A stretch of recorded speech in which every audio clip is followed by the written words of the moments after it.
Hello everyone, welcome to Online Help Guide.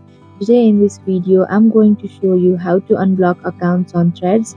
So without any further ado, let's get started. Okay, first of all, open up the Threads app. Go to your profile page on bottom right corner. Then click on the menu in top right corner. Here you can see a list of options. You'll have to click on privacy option.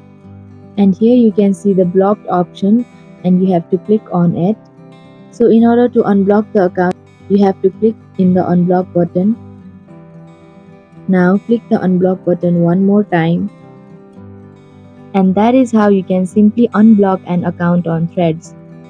Thank you for watching Online Help Guide. Hope this video was helpful. If it was, then hit the like button and comment down if you have any questions or feedback. Also, if you are new to our channel, subscribe and hit the bell icon so that you don't miss our upcoming videos.